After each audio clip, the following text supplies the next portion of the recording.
Eu não entrevistaria jamais o Kim Kataguiri, porque eu não o legitimo como um ator político. Mesmo ele sendo um deputado federal eleito, ele nunca vai ser convidado para dar uma entrevista aqui. Aí vão dizer, não, mas a sua postura não é democrática. Eu acho que a minha postura ela é radicalmente democrática, porque isso se aplica ao tema Globo, né? Lógico, eu sei que a Globo é diferente e tal. Ela produz discurso de ódio, quando produz, de uma maneira muito mais inteligente do que a Jovem Pan, né? A Jovem Pan é escrachada, é um ódio à la Pânico.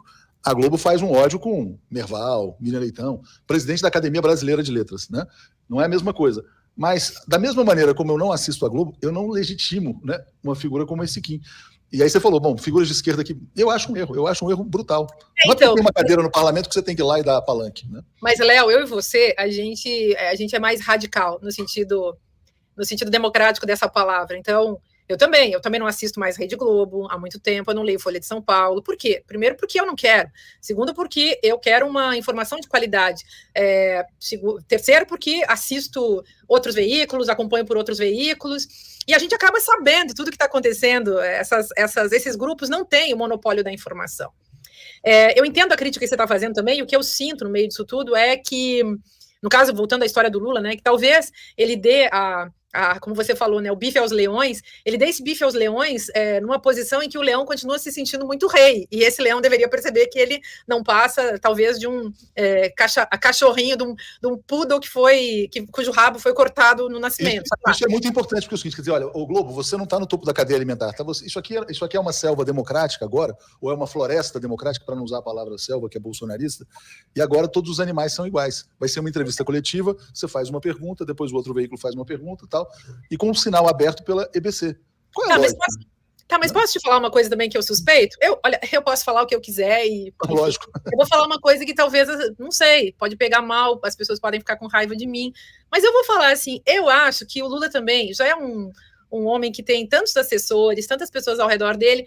O Lula também tem maus assessores. O Lula também tem gente que não enxerga muito longe.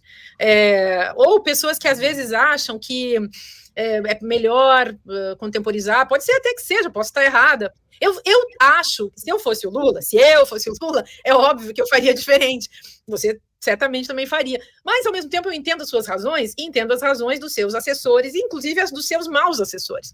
Mas, enfim, são coisas assim que a gente vai ficar criticando e vai ficar analisando, e eles não vão gostar que eu fale isso, vão, se ouvirem, se ficarem sabendo, vão ficar incomodados, mas é como eu penso, e infelizmente ou felizmente, eu sou uma pessoa que pago o preço da minha liberdade todos os dias, e por isso mesmo eu a uso como bem entendo e sinto muito prazer nisso.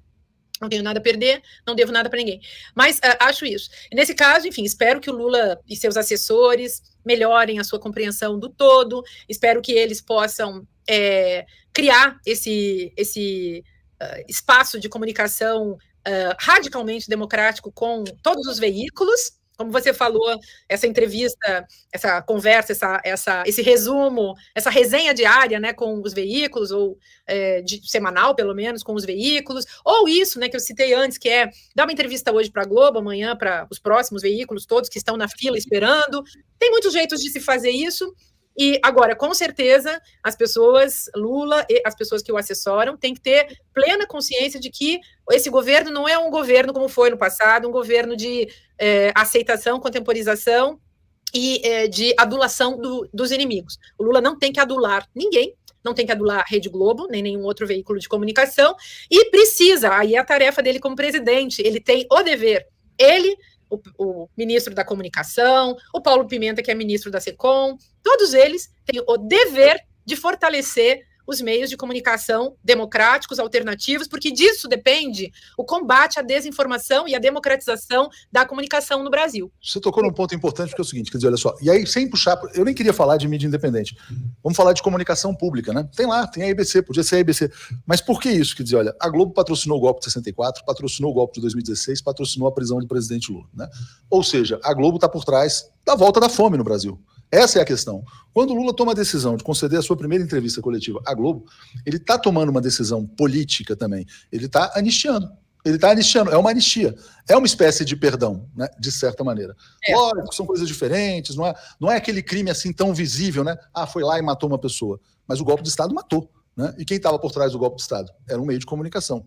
Então, eu acho que foi um erro, está aqui registrada a minha posição, e acredito, Márcia, que o compromisso deveria ser: fortalecimento da comunicação pública, né? Então, a primeira entrevista do presidente Lula é para a EBC, ponto. Eu faria dessa maneira. Se o Lula concedesse uma entrevista coletiva pelo YouTube, ele teria, para vários veículos, ele teria mais audiência do que a Globo. Ele teria o público da Globo e de vários outros veículos. A minha crítica é uma sinalização errada, porque passa para o mercado da informação e tal, a percepção de que a Globo está no topo da cadeia alimentar, de que a Globo tem uma primazia na comunicação, que, a meu ver, ela não tem mais, não deveria ter e não merece ter.